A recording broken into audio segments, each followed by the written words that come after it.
Marc Rochet, merci d'être sur le plateau de l'écotouristique.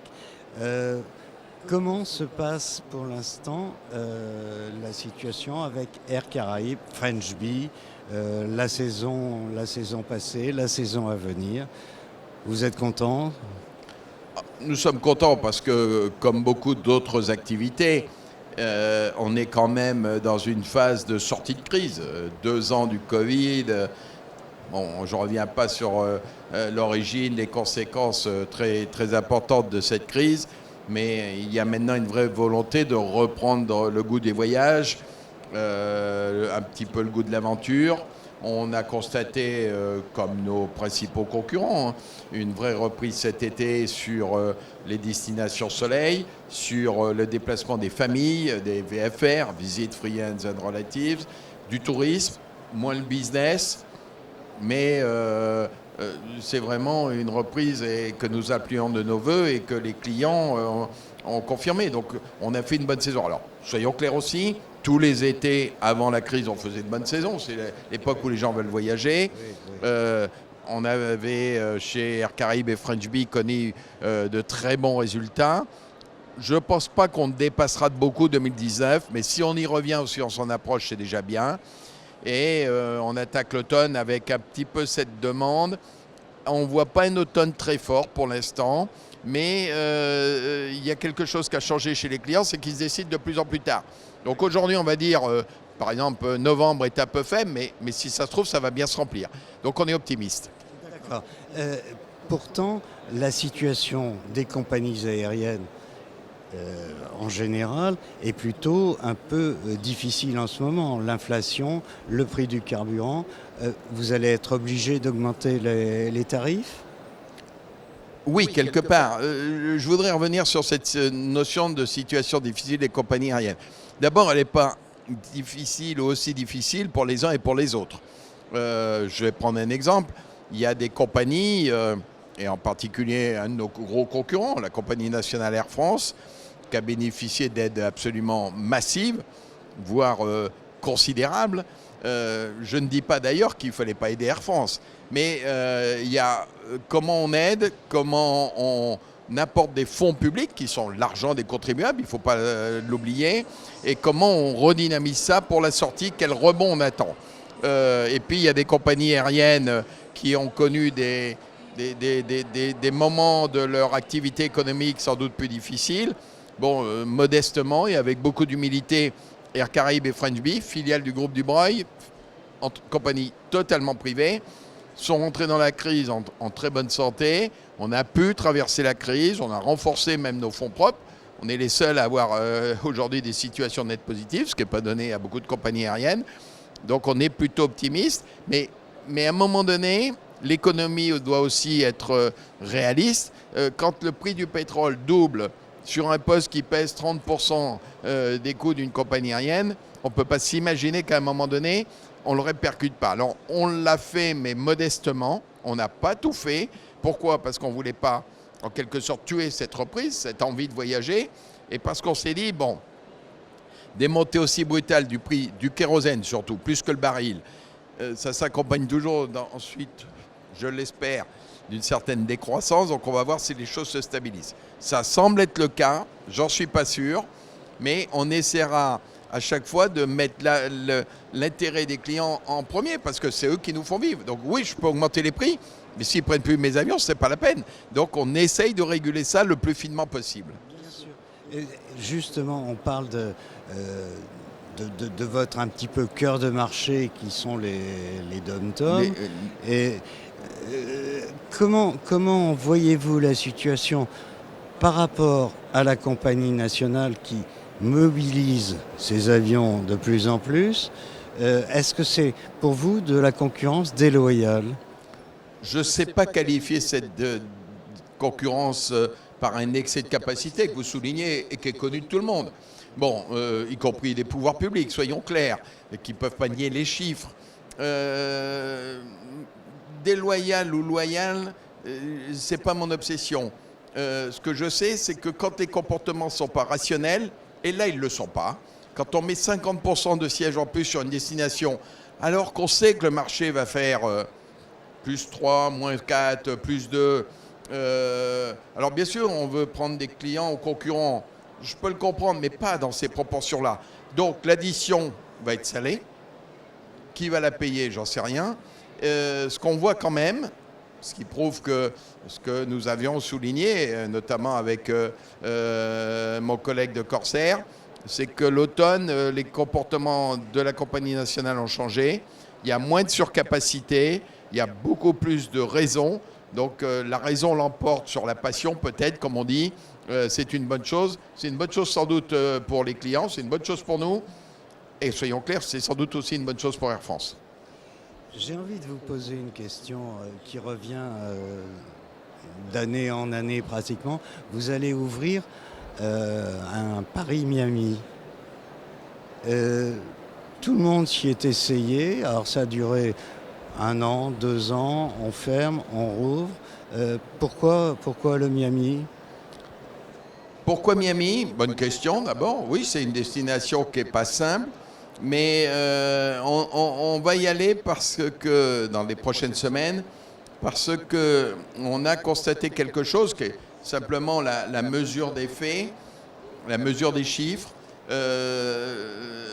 French Bee a connu cet été un succès, j'allais dire presque phénoménal, sur les États-Unis.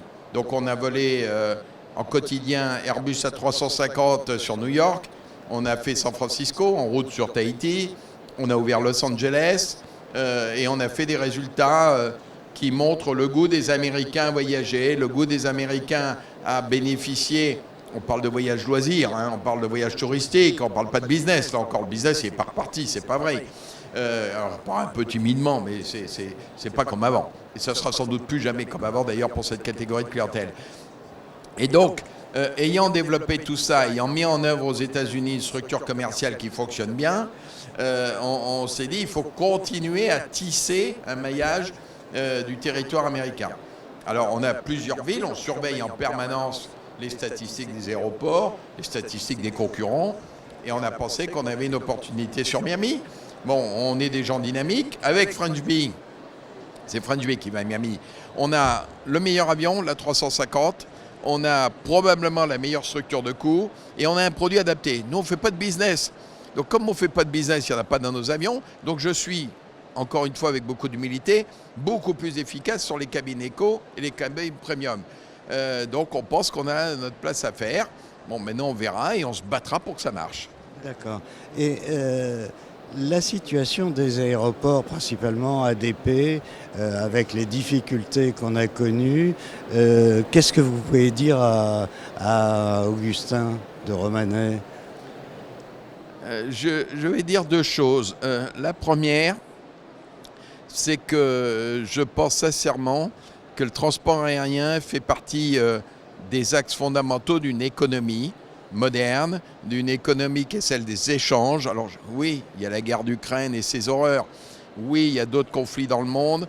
Mais quand même, le voyage fait partie d'une façon d'ouvrir les esprits, de permettre aux gens de communiquer, d'échanger. C'est la voie de la paix. Alors, on peut en dire ce qu'on veut. Il ne faut pas le tourisme de masse, on en est tous conscients. Mais c'est la voie de la paix. Et pour faire voyager les gens, pour les accueillir en France, il faut des infrastructures. La France doit parier sur ces infrastructures. On a la chance d'en avoir. Et on a la chance, dans certains cas, et il faut continuer, à avoir des outils puissants. Orly, cet été, a plutôt bien fonctionné. Alors, je sais qu'il y a eu beaucoup de problèmes, notamment avec des métiers qui ont déclenché des mouvements sociaux, certains dans le périphérique de l'État et d'Aéroports de Paris à Roissy, mais Orly a été peu touché. Ça, c'est le premier point. Deuxième chose, Orly est en plein modernisation, tellement attendue. Je rappelle que la connexion d'Orly à un système de transport digne de son temps, digne de son économie, digne de ce que notre savoir-faire en matière de technologie a été reporté tellement de fois que ce n'était pas compréhensible. Bon, à Orly, dans les prochaines années, on va avoir d'abord des bâtiments qui sont efficaces. On a l'arrivée de la ligne 14, on a l'arrivée de la ligne 18. Il y a le tramway qui passe déjà, donc ça se modernise beaucoup. Donc il faut croire en Orly et à son avenir. Donc soyons pas repliés sur nous-mêmes, ouvrons-nous. dans le respect de l'environnement, dans le respect des riverains. Mais les avions ont fait tellement de progrès qu'aujourd'hui, faire décoller un 350 à 10 heures du matin, ça n'a pas le même impact sociologique sur la population que de faire décoller une Caravelle 3 à 7 heures du matin il y a 30 ou 40 ans. Donc intégrons ça et soyons pas toujours repliés sur nous-mêmes. Donc je crois à cet avenir. J'ai vu les propos d'Augustin de Romanet sur il va peut-être falloir moins voyager et tout. Bon, je pense qu'il a dû quelque part mal s'exprimer. En tout cas, je ne soutiens pas cette vision. Je crois au contraire qu'il faut que le voyage reprenne parce que c'est l'activité économique, mais c'est aussi un facteur d'échange. Qui dit échange dit paix et quelque part mélange des cultures. Marc Rochet, c'est ma dernière question. Clément Beaune, qui est le nouveau ministre des Transports, il pourrait être là. S'il était là, que lui diriez-vous ? Ben, je lui dirais 3 choses. La première, bien entendu, je lui souhaite de réussir dans sa mission. Il a une mission compliquée parce que c'est vrai que ministre des Transports, avec tout ce qui est aujourd'hui, soyons clairs, des formations complètes, des messages écologiques où on vous fait raconter n'importe quoi. Donc il a une mission difficile, mais il vient d'un poste sur l'Europe où il a montré ses compétences. Donc, monsieur le ministre, il faut que vous réussissiez. Deuxièmement, soyez stratège. Il ne faut pas regarder les choses demain matin. Il ne faut pas les regarder sous l'aspect uniquement médiatique. Il faut les regarder en matière de vision à moyen et à long terme. Et moi, je crois à nos atouts et je crois aux atouts de la France. Et puis, troisièmement, laissez faire l'industrie, laissez faire les entreprises. C'est pas à l'État de décider de tout. L'État a déjà beaucoup à faire avec le régalien.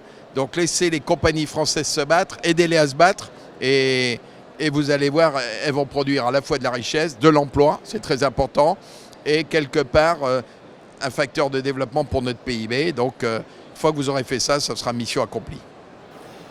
Vous m'amenez à une dernière question, Marc. Il y en aura encore une autre. Mais non, ça va être fini. Vous aviez été sollicité à un moment pour la présidence d'Air France. Il y a longtemps. Hein. Oui, mais quand même. Est-ce que vous regrettez, est-ce que vous regrettez de ne pas avoir pris ? Et si vous aviez été pris, est-ce que vous pensez que Air France serait en meilleure position qu'actuellement ? Bon, je ne me permettrai pas ce genre de jugement.